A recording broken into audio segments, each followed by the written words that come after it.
La memoria a corto plazo es ese sistema que nos permite almacenar información por un periodo breve.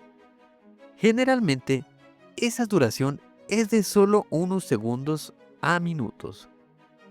Y como su nombre lo indica, tiene una capacidad limitada. Es decir, solo podemos retener una cantidad restringida de información al mismo tiempo. Una de las características más conocidas de la memoria a corto plazo es justamente esa capacidad limitada. Se ha propuesto que podemos almacenar entre 5 y 9 elementos a la vez, aunque esta cantidad puede variar dependiendo del tipo de información que se codifique. ¿Y qué es la codificación?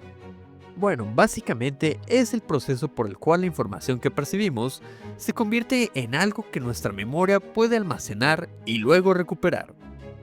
Sin codificación, no podríamos guardar nada, ni a corto ni a largo plazo. En el caso de la memoria a corto plazo, la codificación puede tomar varias formas, pero la más común es la codificación acústica, que convierte sonidos o palabras en una representación mental.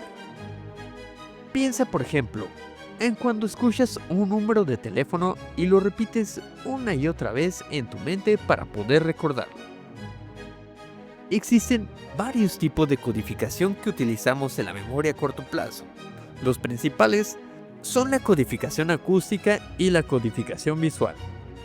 La codificación acústica es cuando transformamos sonidos o palabras en representaciones mentales.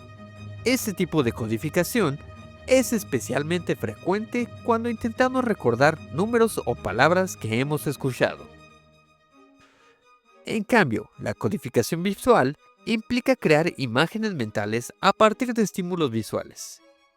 Si te piden recordar un rostro o un paisaje, tu memoria a corto plazo codificará esa información como una imagen.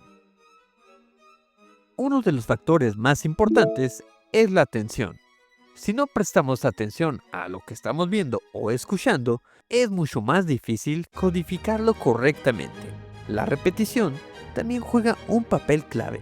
Cuanto más repetimos algo, más fácil será recordarlo. Otro factor crucial es el significado. Cuanto más significativo o relacionado con nuestro conocimiento previo sea un estímulo, más fácil será codificarlo.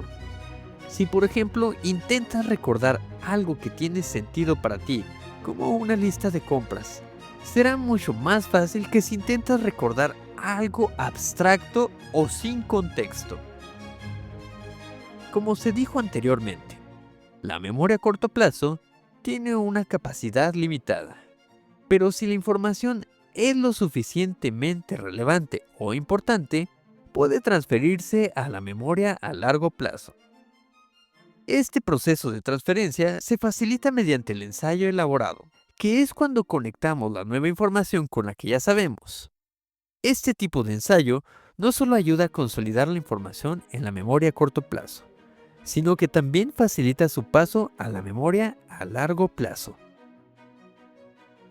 En resumen, la codificación en la memoria a corto plazo es un proceso clave que nos permite transformar los estímulos que percibimos en representaciones mentales que podemos almacenar, aunque solo sea de manera temporal. Aunque la memoria a corto plazo tiene limitaciones, la forma en que codificamos la información influye directamente en nuestra capacidad para recordarla y utilizarla después. Y eso es todo por hoy. Espero que este video te haya servido para estudiar. Si tienes alguna duda o quieres saber más sobre otros procesos de la memoria, déjalo en los comentarios. Gracias por ver este video. No olvides suscribirte y darle me gusta. Muchas gracias.